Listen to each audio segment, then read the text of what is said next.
one of the greatest war battles in American history. My first bomb went through the hangar deck towards the forward end, through the flight deck and into the hangar deck, with all the gasoline that was loose in there and the bombs and torpedoes loose. It was a true holocaust for aviators down there. I don't know how many were in their planes at the time, but whoever was on the hangar deck was dead. 2 training ships on Chicago's maritime doorstep during this war. We really executed at Glenview aboard those 2 vessels the training that we had received at other outlying bases. We came there as like a final exam. And the submerged remains from the many mishaps in this training. We found at the bottom of Lake Michigan the most amazing collection of Navy World War II aircraft. Provide a promise today of a lasting memorial to our heroic fighting pilots. This is such an important part of our nation's history that we should do everything we can to ensure that our fellow citizens never forget.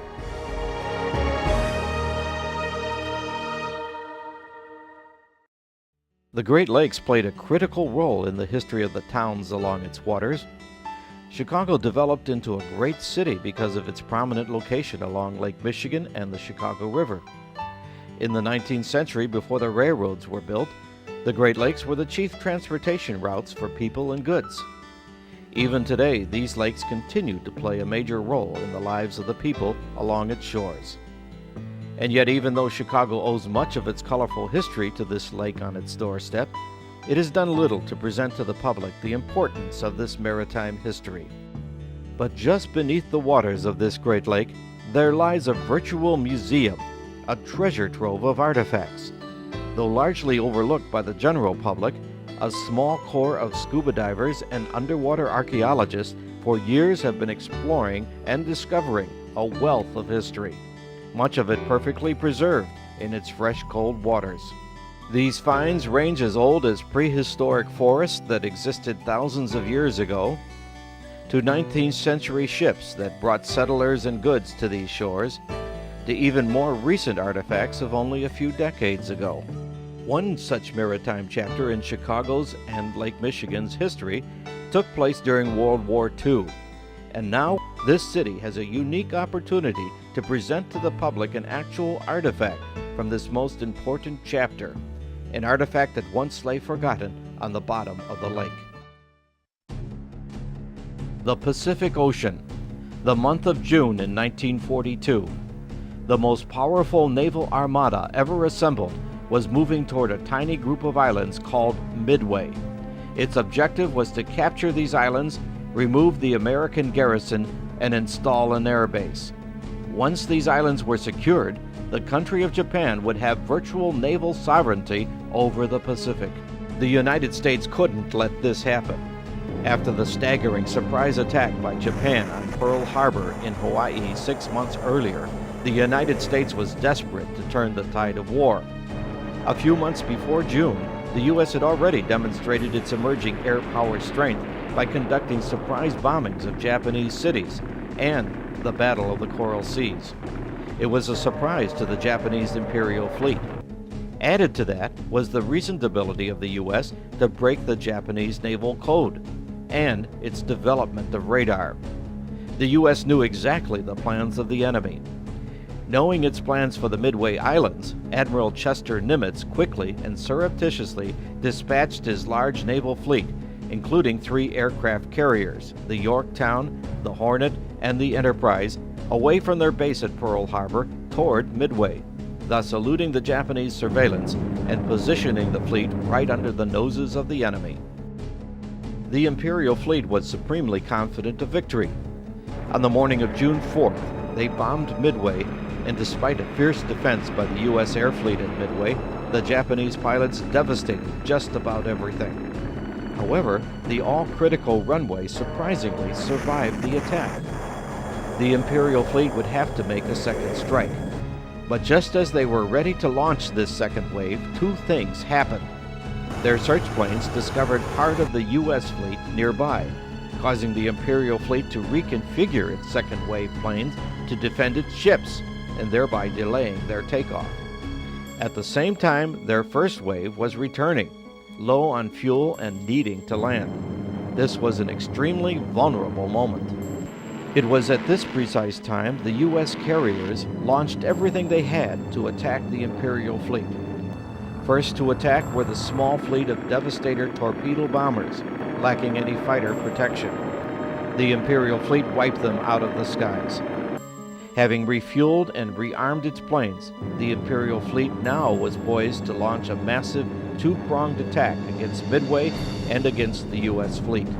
However, unknown to them, 47 United States SBD Dauntless dive bombers were one by one rolling over into their dives from overhead.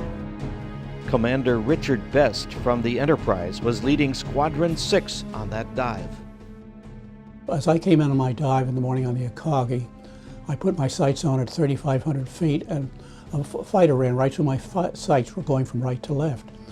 I was surprised I hadn't noticed them coming down from above. All I saw was a bright orange-yellow deck. I pulled back to look, and there were 6 or 7 more fighters back on the fantail. One was in the takeoff spot, ready to launch, being launched. And I saw the first one launched. My first bomb went through the hangar deck towards the forward end, through the flight deck and into the hangar deck, with all the gasoline that was loose in there and the bombs and torpedoes loose. It was a true holocaust for aviators down there. I don't know how many were in their planes at the time, but whoever was on the hangar deck was dead.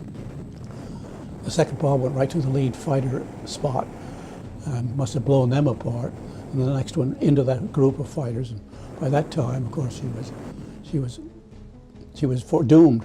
She was doomed because they had the attack group below deck. In 6 minutes' time, 3 carriers of the Imperial fleet were lost, with the 4th one to be sunk a few hours later. While the U.S. lost the carrier Yorktown and many airplanes that day, the battle essentially turned the tide of naval superiority.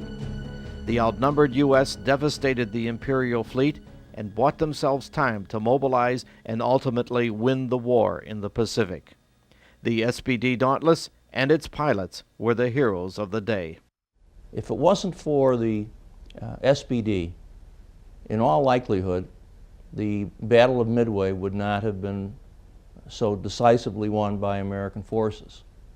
And but for the Battle of Midway, who can tell what would have happened in the Pacific? The Japanese forces would have been unchecked. They would have continued to move throughout the Pacific, thereby changing the entire outcome of the world history as we know it. This airplane could take so much punishment, could take many hits, and it was just a very rugged airplane. Pilots loved it. It was a plane that you felt when you were transferred to something else, you missed the best one there was. In addition to being able to carry a 1,000-pound bomb, it was as light as a fighter in the recovery. It came out, you felt like you were in a fighter after dropping 1,000-pound bombs off your bottom. And she was, as they say about boats, she was yaw. She just answered instinctively to every movement of the controls. It was a lovely plane to fly. A beautiful dive bomber, absolutely beautiful.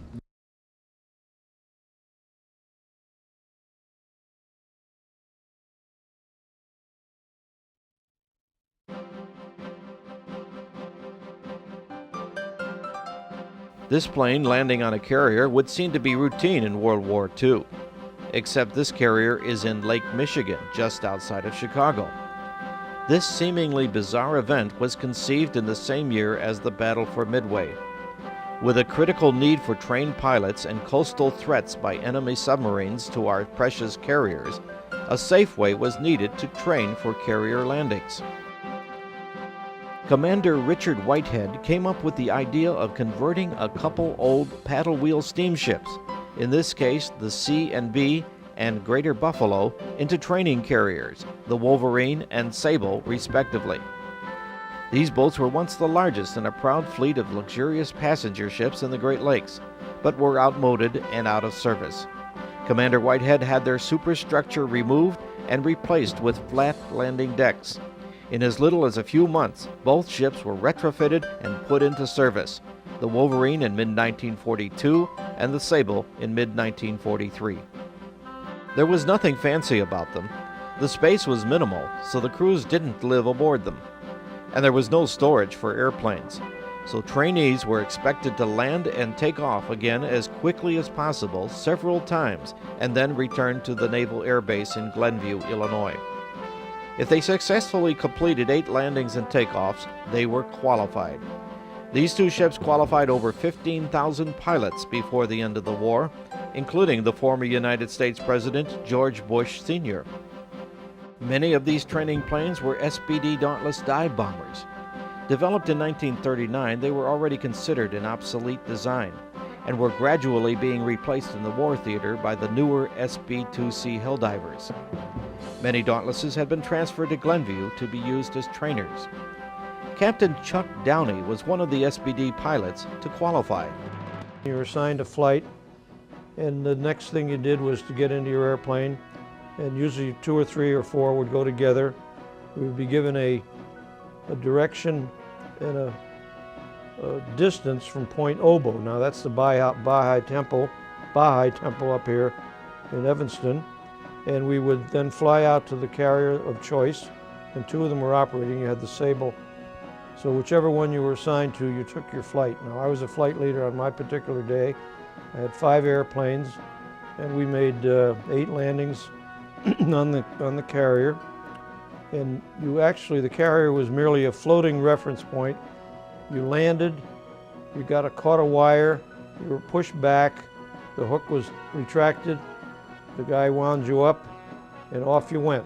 Now, we had to allow, there was nothing more than that, and you had to allow your interval so that the plane behind you didn't take a wave off.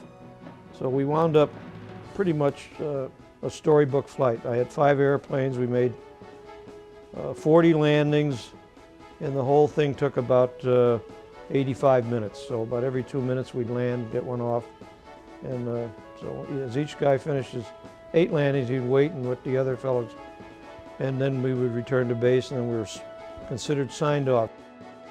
In a training plan of this scope, there were bound to be mishaps. Over 200 planes crashed into the lake. Salvaging them would be too costly, and so they were left on the bottom and all but forgotten. At 1000 hours of September 14, 1944, one of these planes, SBD Dauntless training number B-16, crashed off the starboard bow of the USS Sable. On this day alone, the Sable conducted 264 aircraft landings and qualified 33 pilots. An accident investigation board determined that the mishap was caused by both pilot error and the actions of the ship's personnel.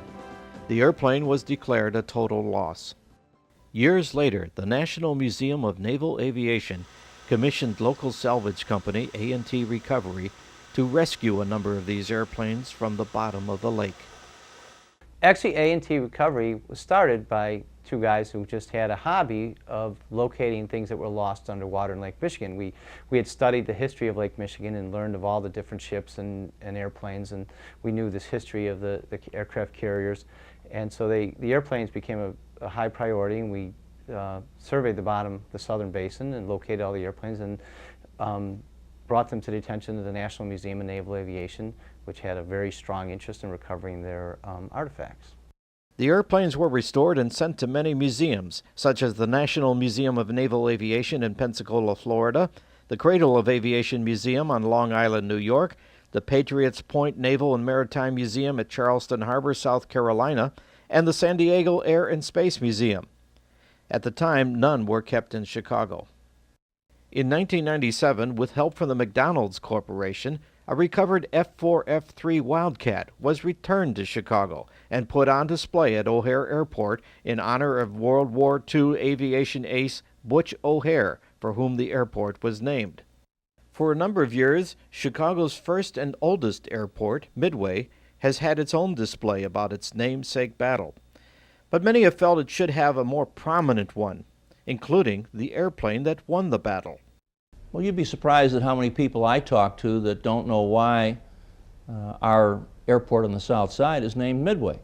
Some think it's because it's located midway between the east and west coast. Some think it's got to do with something at the University of Chicago at the Midway Plaisance. 2 things happened to create an opportunity for an expanded display. First, on April 11, 1989, the previously mentioned Dauntless number B-16 was located by A&T Recovery in 83 feet of water on the bottom of Lake Michigan.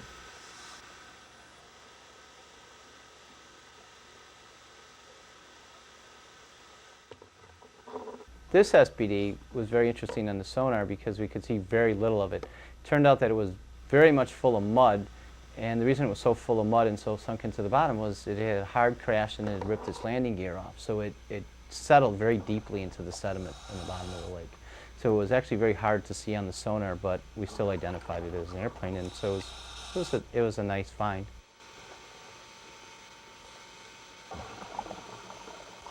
The 46 years underwater also had taken a toll.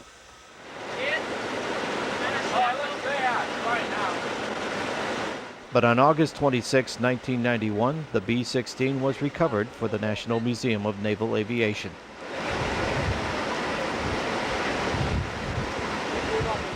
You may have to watch this light. Paris, you might have to do something with it.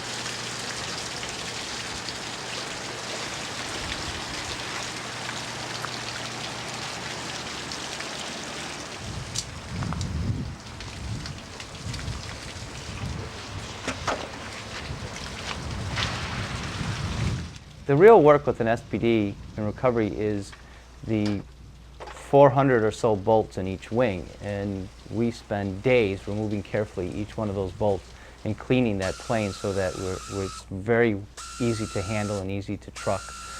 An SBD is a big project because of that. So instead of piling that mud up, just throw it wherever, you know?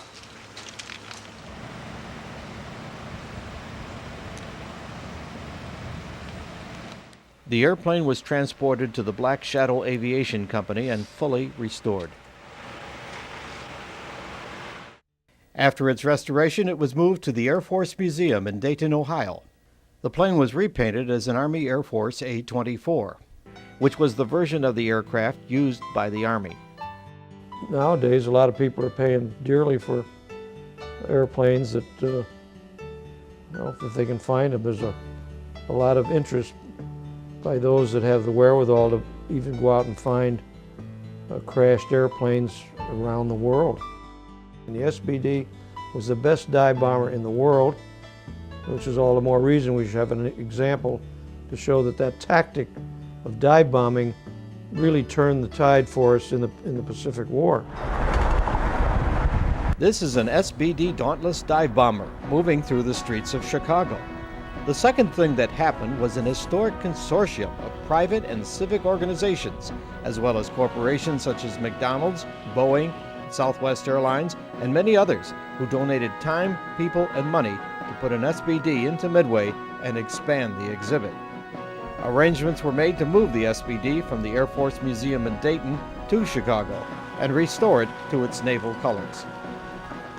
After resting overnight at Crowley's Boatyard, it finished its journey to Midway Airport, where the Lepardo Construction Company moved it into the arrival terminal on the second level.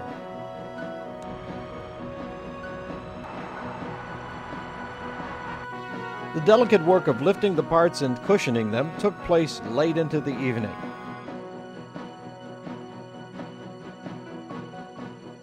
Obstructions in the terminal had to be removed to make way for the main body of the airplane.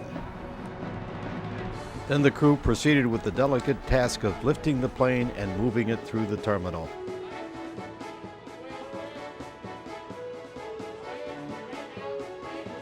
The plane parts were moved into location and barriers were put up for the night. The next evening, a crew of volunteers, directed by experts from the National Museum of Naval Aviation, began the task of reassembling the plane parts.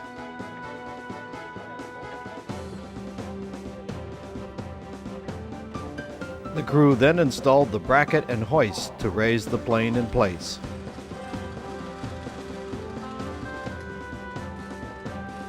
This speeded up video compresses a couple of hours of work into seconds.